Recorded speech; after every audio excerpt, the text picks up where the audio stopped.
que cuida de nós em todo tempo, desde o nosso levantar até o nosso deitar. Ó Pai, esta oração que fizemos, ó Deus, ó Pai, declarando que todo o nosso ser é seu, ó Pai.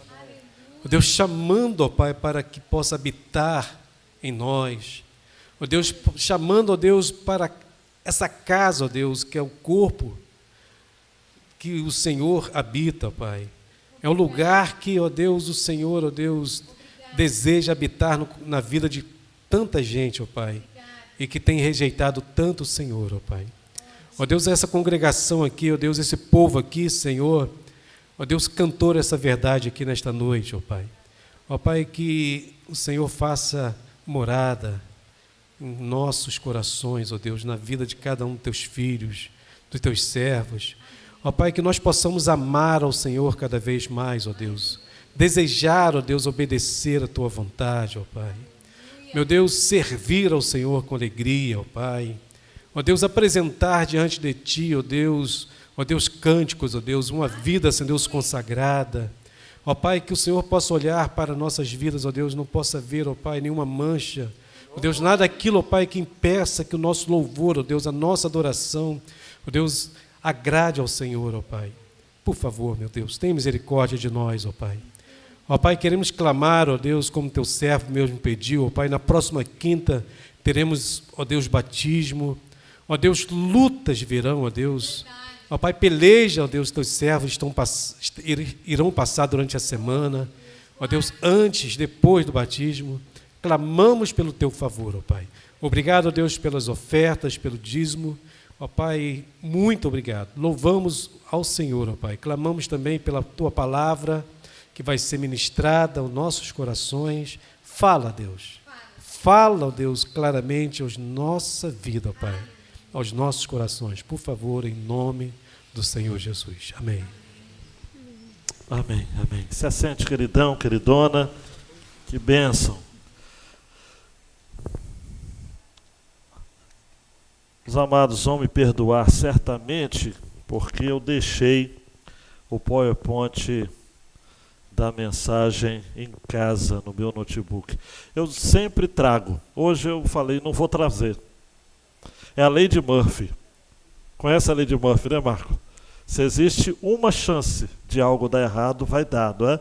Eu sempre trago, mas eu me comprometo a colocar no grupo oficial, porque eu sei que tem gente que gosta de fazer as suas anotações. E hoje vai ser a moda antiga, né? Sem PowerPoint. Abra sua Bíblia em Josué, no capítulo 9. Josué, capítulo 9. Importante a gente entender aonde que o autor está querendo nos levar, né? É um exercício que eu sempre proponho a quem está aprendendo a lidar com o texto bíblico, é esse. Vamos acompanhar o fluxo do texto, né? A linha de pensamento do autor, como ele organizou o seu livro. O livro de Josué é um livro que fala da liderança de Josué. Por isso que ele tem esse nome. Começa com Josué assumindo a liderança depois da morte de Moisés e termina narrando a morte do próprio Josué. Obviamente, redatores estiveram recolhendo e fazendo seus apontamentos. Não temos certeza do autor em si, do livro, dos autores, mas eles procuraram então fazer registros segundo a historiografia judaica, hebraica, nada semelhante ao nosso modo de contar história. Por isso que tem características muito peculiares aqui. A organização do livro, na minha leitura, está nos seguintes eixos. Liderança, Deus levanta um líder. Deus levanta Josué. E até o nome é significativo, que Josué significa o Senhor é a minha salvação. Deus está liderando o seu povo através de Josué. Um outro eixo é conquista, a palavrinha conquista, porque é um livro que fala na sua maior porção sobre a conquista da terra, a travessia do Jordão e a conquista da terra e a partilha desta terra. Só para você ter uma ideia, do capítulo 1:10 até o capítulo 22, fala só sobre isso. A travessia do Jordão, conquista e partilha da terra. E o terceiro eixo seria a palavrinha aliança. Não sei se você já ligou. Liderança, conquista e aliança. Esse livro fala de vários momentos em que o povo de Deus precisou renovar a sua aliança com o Senhor. O livro começa com uma aliança feita a Josué: eu vou estar com você onde quer que você esteja, e termina com Josué diante do povo dizendo: eu e a minha casa, não sei quanto a vocês, mas eu e a minha casa serviremos ao Senhor. Até o momento que nós chegamos agora, nós vamos encontrar vários momentos em que o povo precisou, de maneira concreta, estabelecer monumentos, alianças. E monumentos nada mais são do que representações exteriores, simbólicas, de alianças que são feitas no coração. Por isso que na passagem do Jordão, nós vamos encontrar no capítulo 4, pedras sendo tiradas do meio do Jordão para o estabelecimento, então, de um monumento, de um altar, digamos assim. Embora esse altar aqui não seja para culto, mas é um altar de memorial. Essa é a palavrinha. Para quê? Para quando os filhos perguntassem, né, você vai encontrar no capítulo 4, versículo 6, para que isto seja por sinal entre vocês. E no futuro, quando seus filhos perguntarem o que significam essas pedras para vocês, versículo 7, respondam que as águas do Jordão foram cortadas, enfim. Então, a preocupação com o futuro. Nós, amados e amadas, só um parênteses que eu espero que seja muito rápido, porque o tempo ele não espera, não é? Hoje nós estamos perdendo muito essa coisa do memorial. Pais que contam histórias para os seus filhos. E se você faz isso, eu te encorajo a continuar. Os nossos filhos precisam aprender as histórias da palavra de Deus desde cedo. Ah, pastor, ele é bebezinho, não entende nada. Entende, não é? É melhor do que você dar o celular para ele toda hora que ele vai comer. Aqui ninguém faz isso, mas aí fora o pessoal faz, não é? E se ele entende aquela vozinha irritante da Nuna, não sei os nomes hoje dos desenhos, né? Vai entender a palavra de Deus. Monumentos. Fechar o meu parênteses rapidinho. No capítulo 5 nós temos então a circuncisão. Deixa eu só abrir um parênteses. Ao final do culto, meu filho João me chamou no canto acertadamente. Falou: pai, o senhor se empolgou, porque eu falei que o nome atual da circuncisão é vasectomia. Eu falei empolgado. Porque se fosse vasectomia, ninguém ia ter filho. Então, o nome atual para circuncisão é postectomia. Tá ok? Então, corrigindo aí. Então, era um sinal de aliança. Depois houve a celebração da Páscoa, você sabe muito bem, a destruição de Jericó, e depois, no capítulo 7, você vai encontrar um outro altar, um monumento, que é um altar de ruínas, mas esse altar, esse monumento, não é coisa boa, não. Acã foi descoberto, a calamidade, o pecado chegou até o povo, e Israel o apedrejou, versículo 26 do capítulo 7. E levantaram sobre ele um montão de pedras, que permanece até o dia de hoje. No capítulo 8, amados, a mensagem de quinta-feira passada, houve um outro monumento também. Ai, finalmente foi destruída E aí então, o rei da cidade, capítulo 8, verso 29, foi enforcado numa árvore e depois tirado seu cadáver, jogado na entrada do portão da cidade, e sobre ele levantaram um montão de pedras ali, um outro monumento. E houve renovação da aliança. Na quinta-feira passada, na verdade, eu só falei sobre a renovação da aliança. Aí sim, nós temos um altar onde foram oferecidos, então, holocaustos, animais que foram consumidos pelo fogo por completo, e as ofertas pacíficas ali. No capítulo 9, nós temos um outro monumento, mas não é um monumento de pedra. É um monumento no coração. Eu terminei a mensagem de quinta passada falando que o radical da palavra coração nas línguas semitas é o mesmo radical do verbo girar. Eu disse até para vocês de que não apenas nas línguas semitas, né? Até na língua tupi, língua indígena, a palavra babaque, daí que veio o nome que não é tão bonito, chamado babaca, é aquele que tem um coração que gira, pessoa inconsequente, irresponsável. Então, o coração, ele é agitado e perturbado. Por isso que a Bíblia é muito sábia, não é? Quando vai dizer que o coração é enganoso. Jeremias, capítulo 18. Se você confia no seu coração, pastor, eu vou fazer aquilo que o meu coração mandar. Faz. Depois você me conta o que vai acontecer. Coração, amados. Hoje nós vivemos um tempo que eu vejo crentes falando isso. Eu não estou sentindo que eu devo perdoar.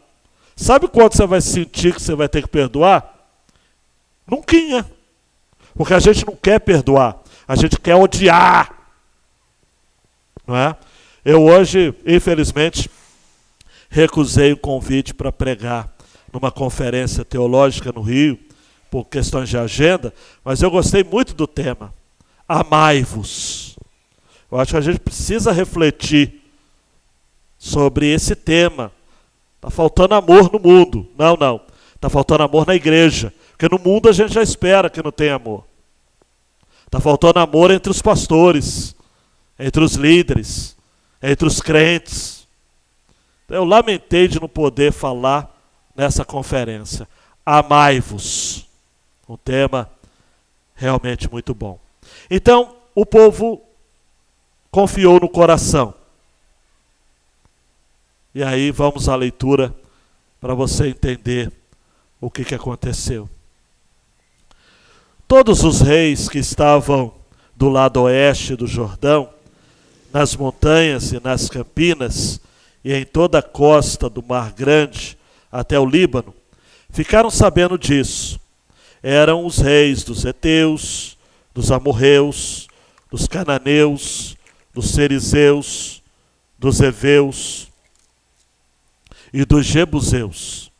Então eles se ajuntaram de comum acordo para guerrear contra Josué e contra Israel. Mas os moradores de Gibeão, ouvindo que Josué tinha feito com Jericó e com Ai, usaram de astúcia.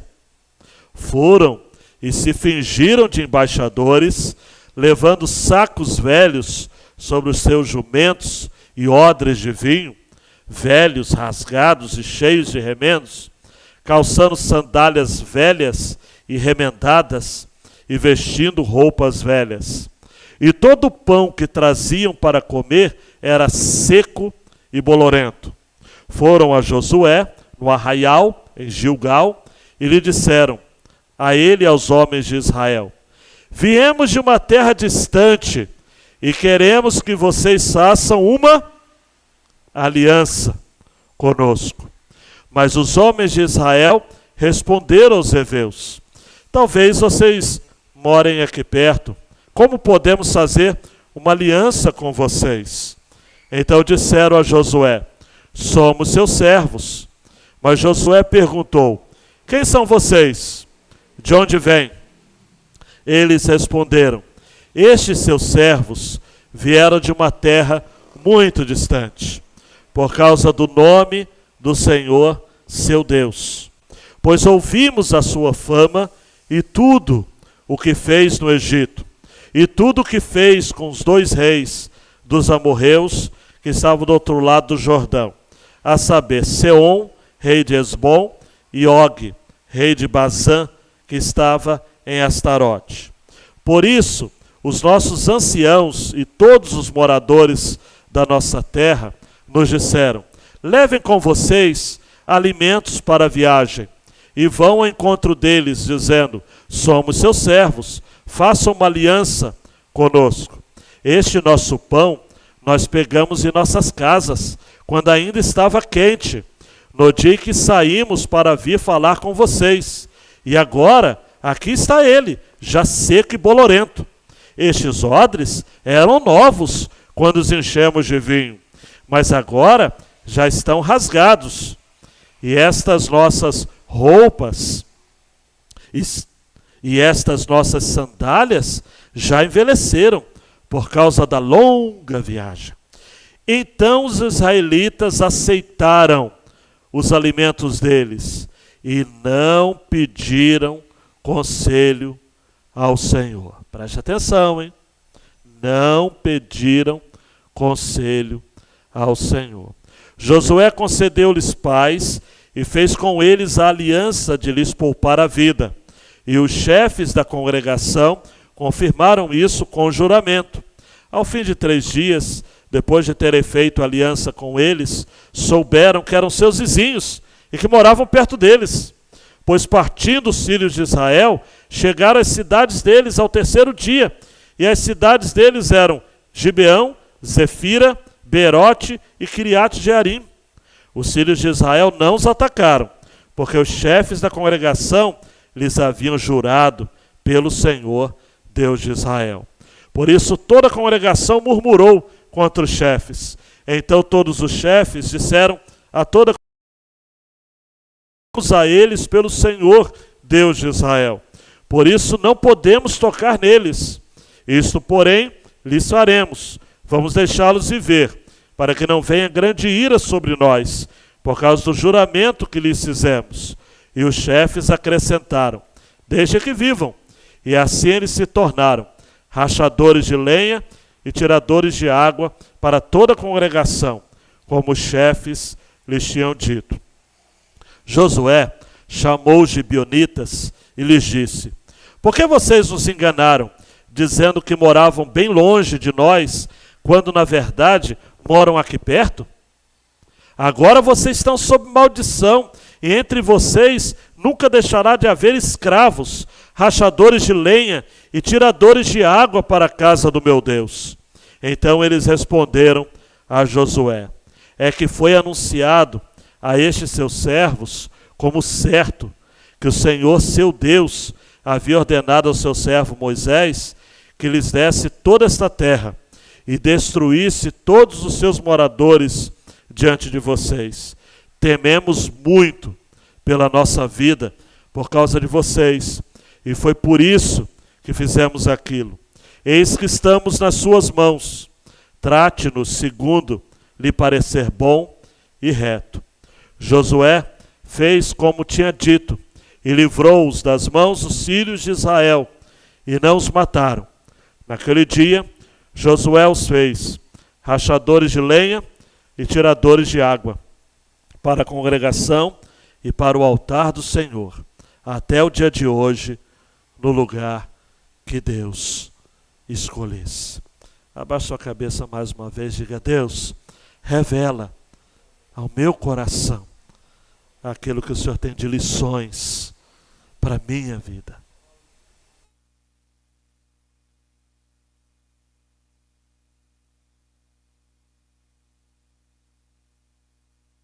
Deus, faça isso.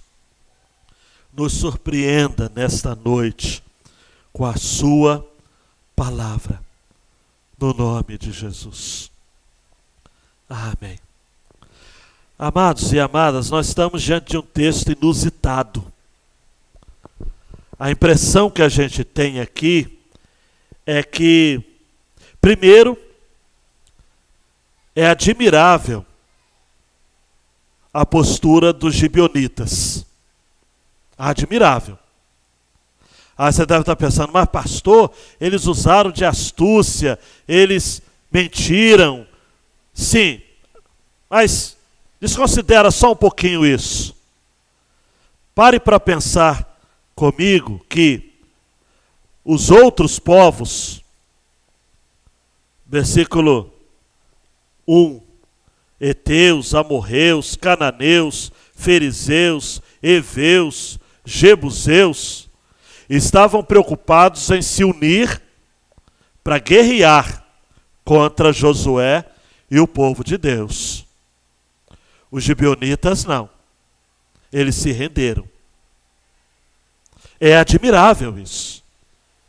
É admirável que eles temeram ao Senhor. Ouviram falar do Senhor.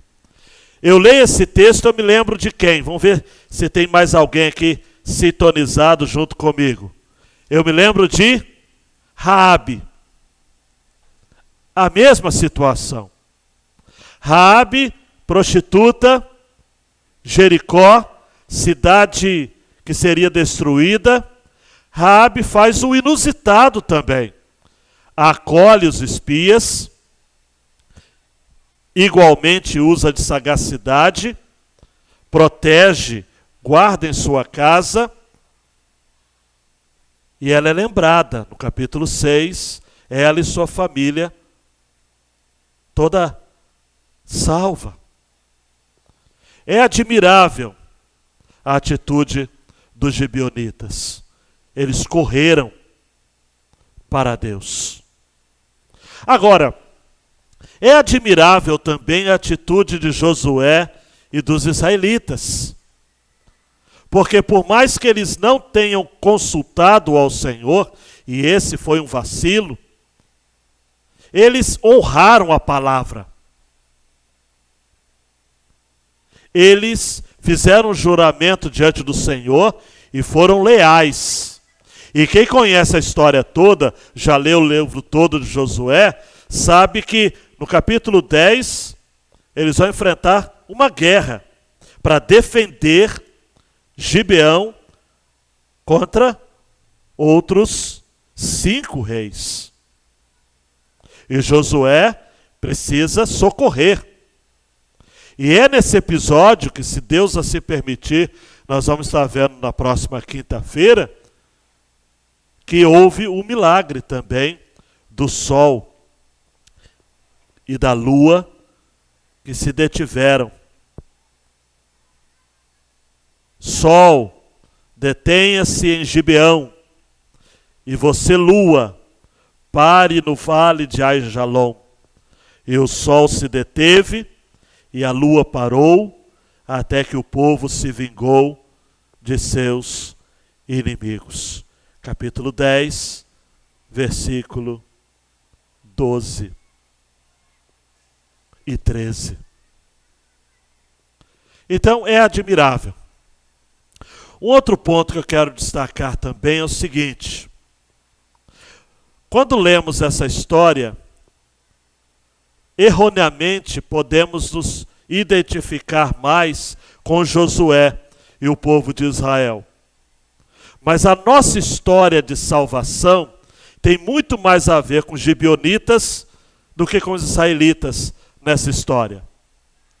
Porque nós também andávamos na astúcia, na maquinação do erro.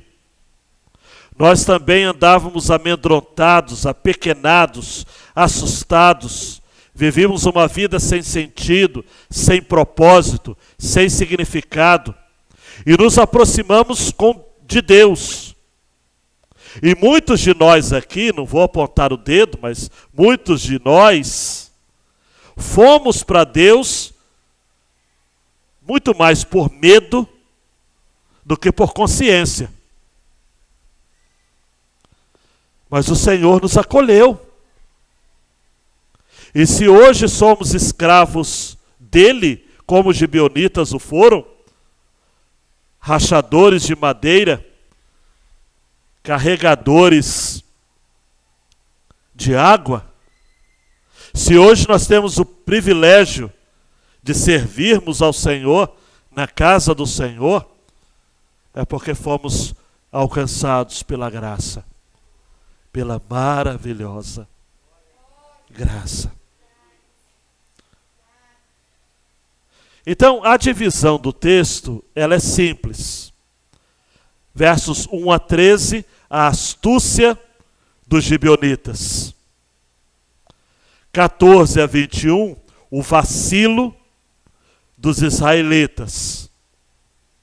E 22 a 26, o preço a ser pago pelos israelitas. Pelo menos o início, né? Porque outros preços vinham ali. Vamos falar um pouco da astúcia, né? Não contava com a astúcia dos gibeonitas, não é? É uma história deliciosa. Repito, embora tenha esse elemento da astúcia. Houve um medo, amados, um pavor generalizado. Quando ficaram sabendo os reis dos heteus, dos amorreus, dos cananeus, dos serizeus, dos heveus e dos jebuseus, acerca das vitórias, das conquistas sobre Jericó e Ai, houve uma confederação militar. Nós não sabemos se essa confederação militar aconteceu de fato ou se não saiu do papel. Fato é que o povo se uniu. Mas os moradores de Gibeão, no versículo 3, mas os moradores de Gibeão, gosto muito dessa conjunção na Bíblia. Toda vez que tiver essa conjunção adversativa, mais, grife, porque ela é muito importante para a gente entender a história, várias histórias bíblicas. Enquanto os outros povos se uniam para guerrear contra Gibeão, optou pelo lado certo da guerra. E se utilizaram de astúcia. No hebraico, quem gosta das línguas, significa esperteza, ormá. Mas também é uma palavrinha que significa prudência e inteligência. No livro de Provérbios de Salomão, há muito essa palavra. Então, a palavrinha no original serve tanto para aquilo que é positivo, fulano de tal é prudente, quanto também para o sentido negativo, fulano de tal é astuto, é esperto. Não precisa entrar em detalhes, não é? Gibeão, Gilgal, eram separados por 30 quilômetros. Eu não sei, 30 quilômetros, eu tentei ver, daqui ao Frade, dá isso? Mais ou menos, né? Gibeão ficou sabendo e falou o seguinte, e agora?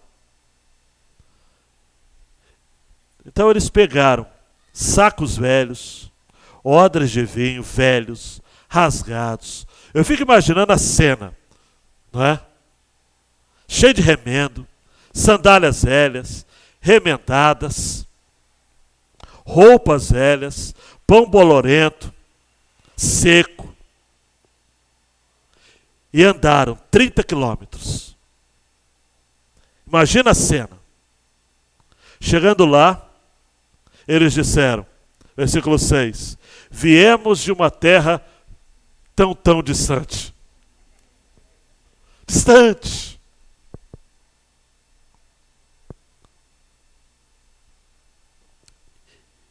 E fazia parte de um certo protocolo diplomático atender com uma certa deferência os embaixadores. Porque embaixador é um representante de um país, de um rei. Então, eles disseram o seguinte, olha, vamos na iminência de sermos aceitos como embaixadores. Os homens de Israel, versículo 7, desconfiaram. O pedido no versículo 6 foi: queremos que façam uma aliança. Repita comigo: queremos que façam uma aliança. A palavra aliança, ela é chave no livro de Josué. Já falei isso. 22 vezes aparece. 22, né? 22 vezes aparece. Significa acordo, compromisso. Só que nesse tempo, amados, deixa eu só abrir um parênteses aqui. O irmão Paulo, lá de Minas Gerais, vai lembrar que antigamente a palavra de um homem não precisava nem assinar. Era um fio do bigode. A palavra do homem tinha peso. Não é verdade, Paulo? Hoje o cara assina tanto documento e mesmo assim ainda tem calote. Né, doutora?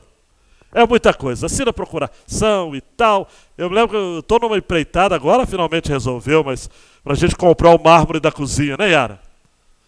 Pastor, vem aqui para tirar foto. Eu precisei tirar foto para poder assinar o contrato. Pastor, assina, a primeira foto. Sorria, né? Aí foto. Precisei assinar no tablet. Aí peguei os boletos. Posso pagar agora? Pode, pastor, agora está tudo certo. Semana seguinte, pastor, eu posso ir na sua casa? Deu errado, tem que tirar outra foto. Aí essa semana, coitada, aí ligou para Yara, falou: Yara, eu estou com vergonha do pastor, vamos fazer com cheque mesmo. Né? O crédito, está muito difícil se ter crédito. Né? Mas nesse tempo aqui, amados, faça conosco uma aliança. Era uma questão de palavra. Mas Deus já havia definido, em Êxodo 23, 32, não façam nenhuma aliança com eles, nem com os deuses deles. Êxodo 34, 12. Abstenham-se de fazer aliança com os moradores da terra para onde vocês vão, para que isso não seja uma armadilha, um laço no meio de vocês. Deuteronômio 7, 2. Quando o Senhor, seu Deus, as tiver entregue nas mãos de vocês, para que as ataquem, vocês devem destruí-las totalmente. Não façam aliança com essas nações, nem tenham piedade delas. Mas, amados, Josué fez algumas perguntas: quem são vocês? De onde vocês vêm? Eles repetem a mesma história, dizem que conheceram a história lá de Og, de Seom, rei de Esbom, de Og, rei de Bazã. A mesma história que Raabe contou no capítulo 2. Eles foram tão convincentes, amados. Eu não sei se eles fizeram curso de teatro, mas eles foram tão convincentes, e também falaram de maneira assim tão à vontade da história. É sinal de que eles pesquisaram, ou é sinal de que o próprio Deus se revelou a eles? Eu não sei. Eu sei que eles sabiam e temeram, amados. Bem-aventurados aqueles que se aproximam de Deus com medo e pelo medo.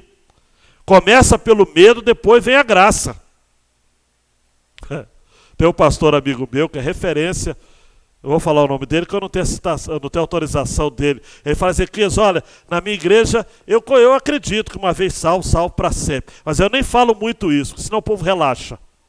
Né? Então o pessoal precisa de medo, né? Eu não sou dessa linha. Mas de todo modo, graças a Deus, né? Muitos são como gibeonitas. Aproximam por medo. E é isso que aconteceu. Astúcia. E aí dos versos 14 a 21, João Marcos, não tem PowerPoint, mas só para chamar você, para não perder o costume, houve o vacilo, o vacilo de Josué e do povo. Por quê? Versículo 14. Então os israelitas aceitaram os alimentos deles, Porque para ter uma aliança, tinha que compartilhar uma aliança de comida. Bênção de Deus. Só que eles só tinham pão seco e bolorento. Então Josué levou a pior. Ele entrou com alguma coisa, que o texto não fala, mas é aquilo que a gente chama de refeição pactual. Né? Deu até fome agora, né?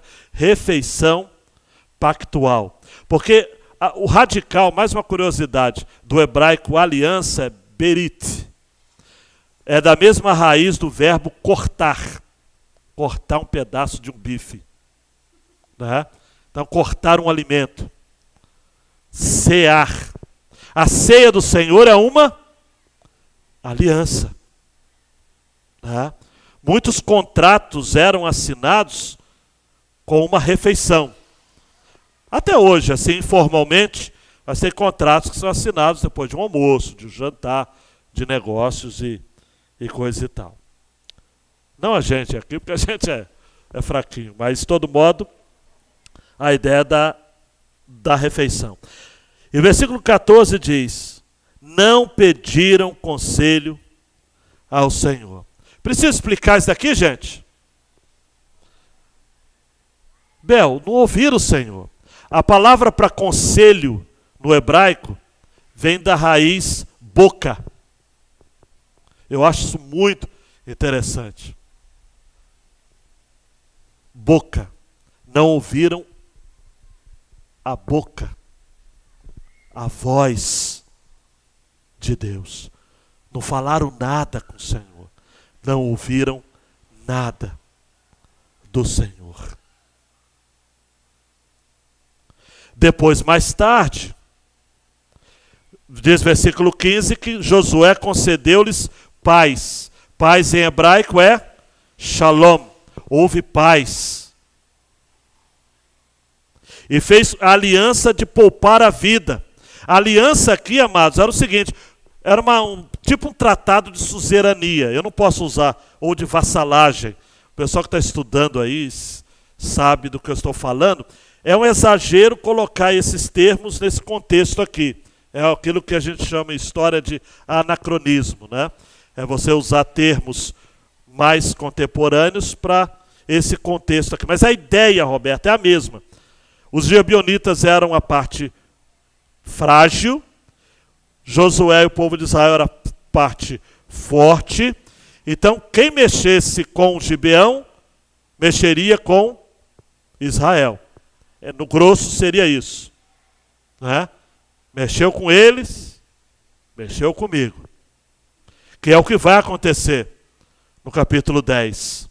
E é o que vai acontecer 400 anos depois, quando Saul vai matar um grupo de gibeonitas, e quando Davi assume o reinado, está lá em 2 Samuel 21.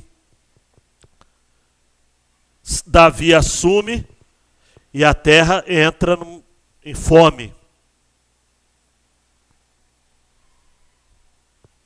E Davi pergunta para o Senhor: Senhor, o que está vendo, Senhor? E aí o Senhor mostra que, olha, Saul matou alguns gibeonitas.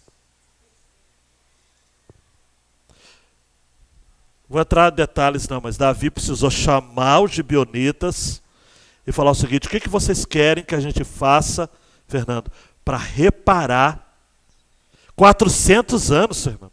Eu fico em crise, eu acho a palavra de Deus incrível.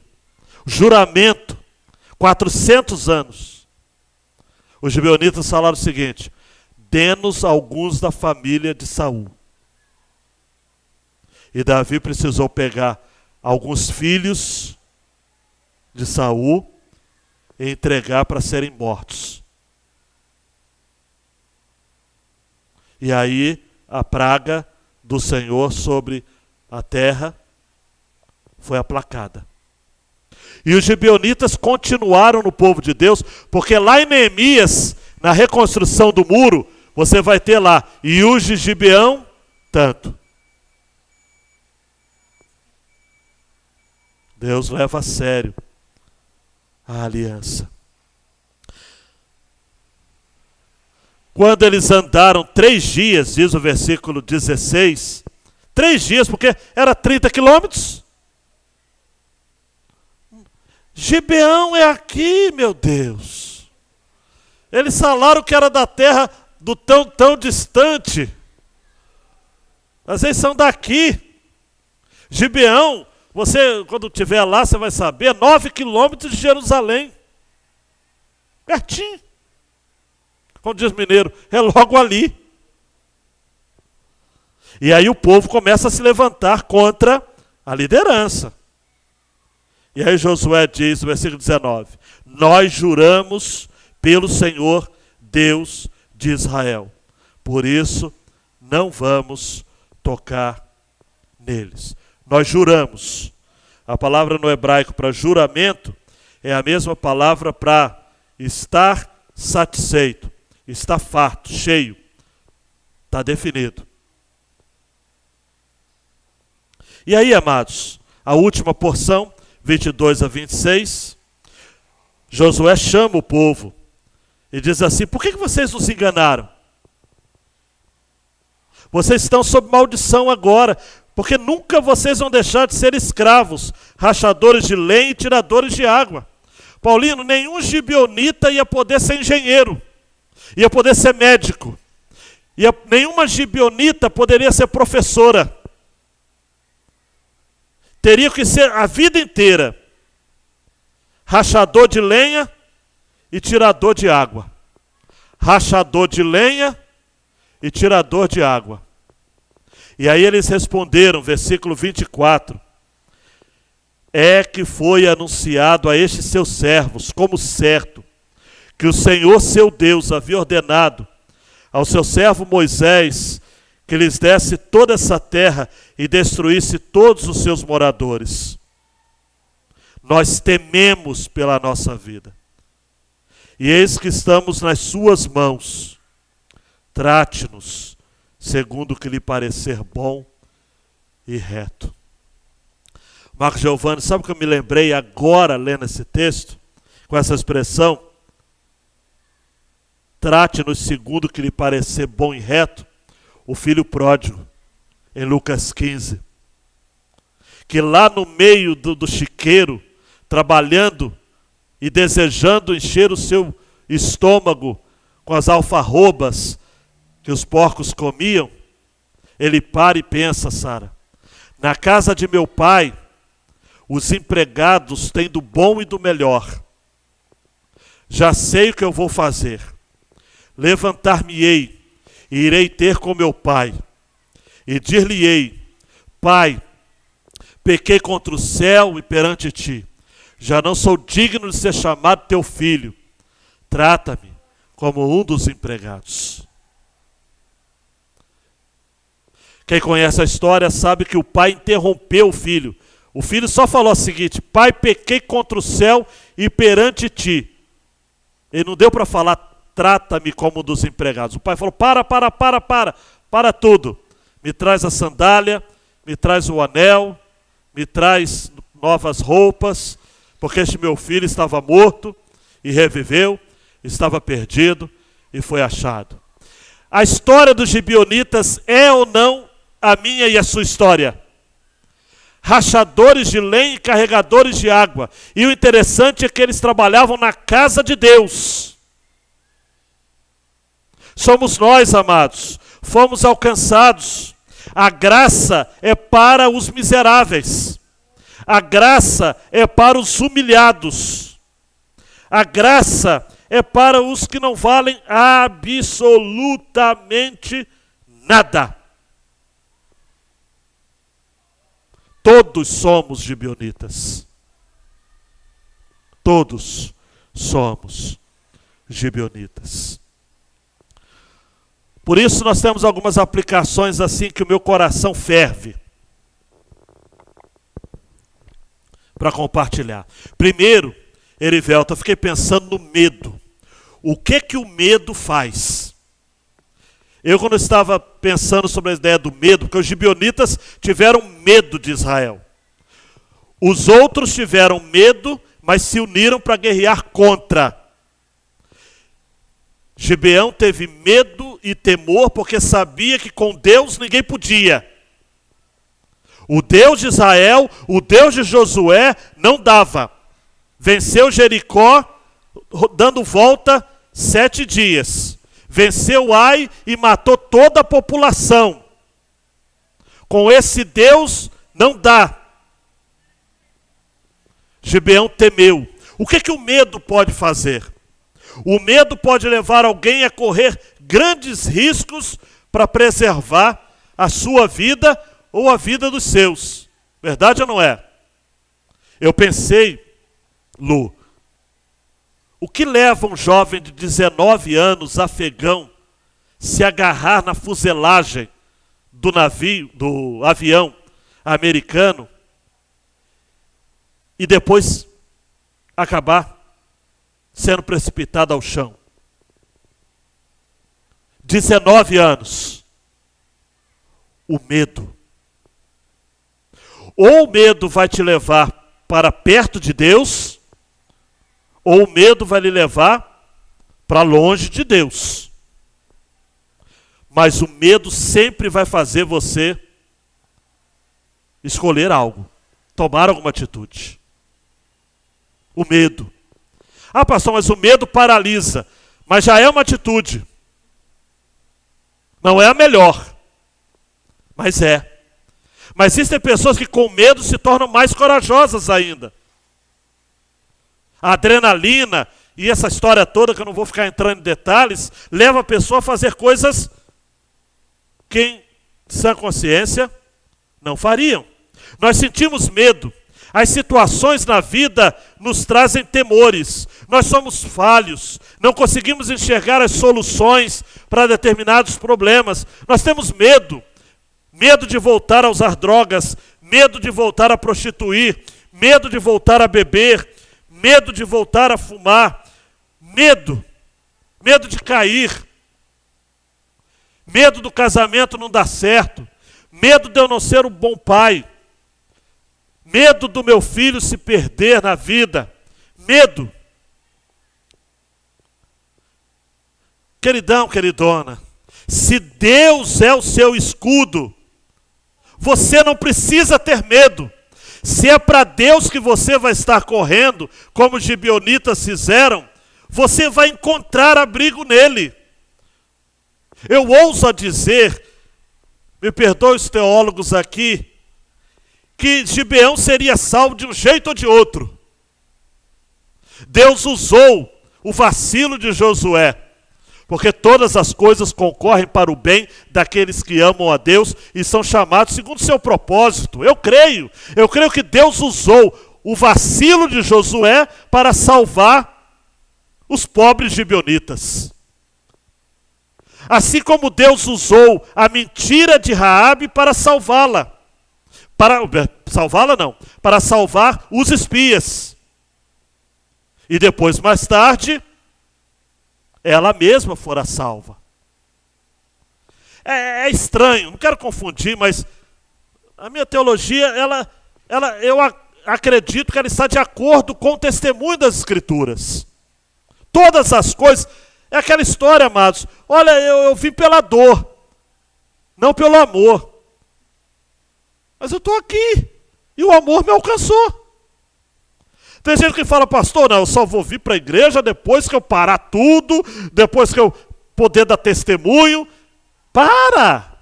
Vem do jeito que você está, com medo, apavorado. Vem! Deus manda dizer a você, seja forte e corajoso. Não tenha medo, nem fique assustado, porque o Senhor, seu Deus, estará com você por onde quer que você andar. Onde está isso? Josué 1:9. E receba essa outra palavra, Salmo 27:1. O Senhor é a minha luz e a minha salvação. De quem terei medo? O Senhor é a fortaleza da minha vida. A quem temerei? Vem, queridão. Vem, queridona, para os braços do Senhor. Porque tem um último verso para você, Provérbios 29, 25. Quem tem medo dos outros cai numa armadilha, mas o que confia no Senhor está seguro. Vem para o Senhor. Sai de casa, vai trabalhar, vai produzir, vai fazer uma visita, vai orar, chame alguém.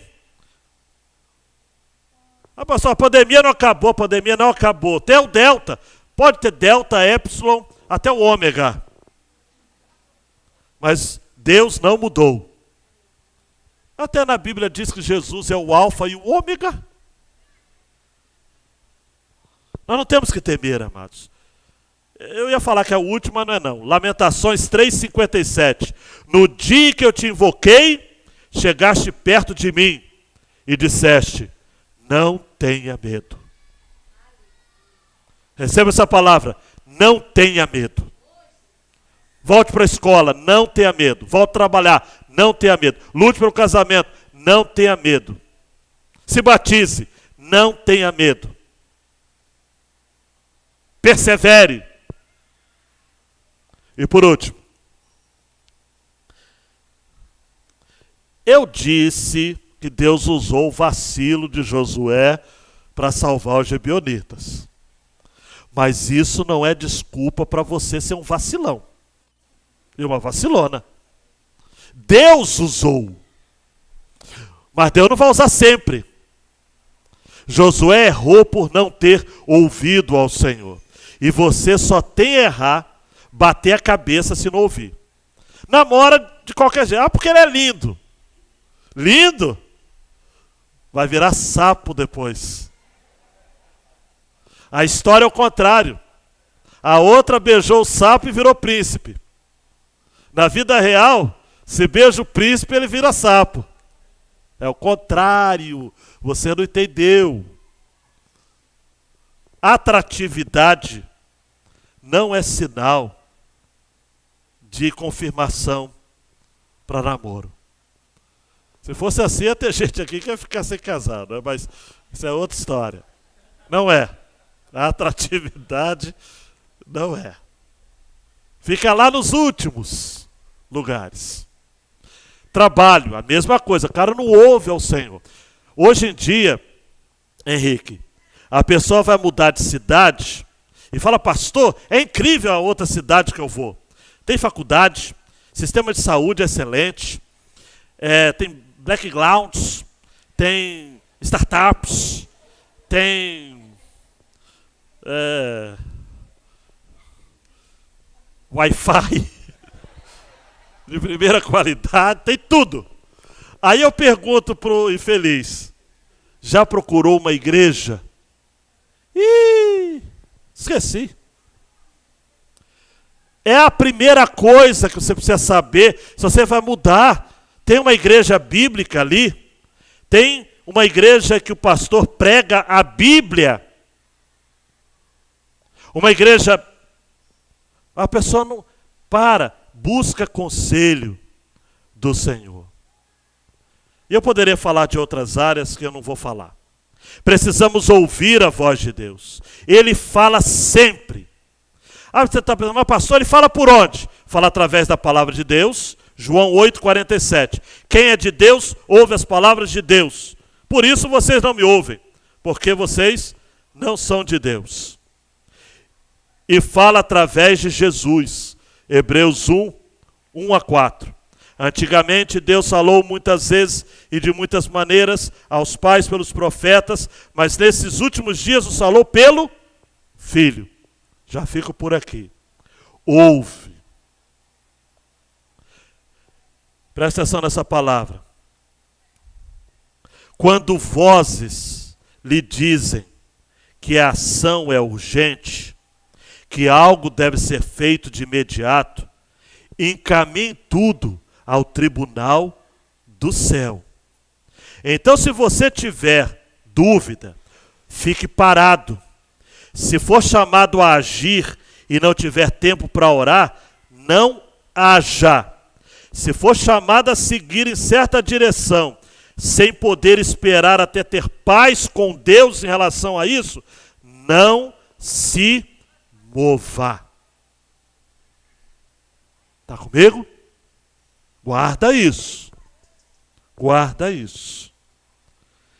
E no último minuto eu quero terminar com uma letra de uma música lindíssima do Tiago Grullian, um cantor e compositor muito joia. A música chama Fala Comigo. Silencio meu coração e elevo ao céu o meu pensar. Eu me prostro em adoração, tua presença eu desejo experimentar. Te consagro ouvidos atentos e uma alma sedenta por ti.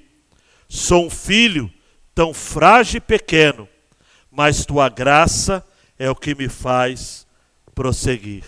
E o coro da música é: fala, Senhor, fala comigo. Quero ter comunhão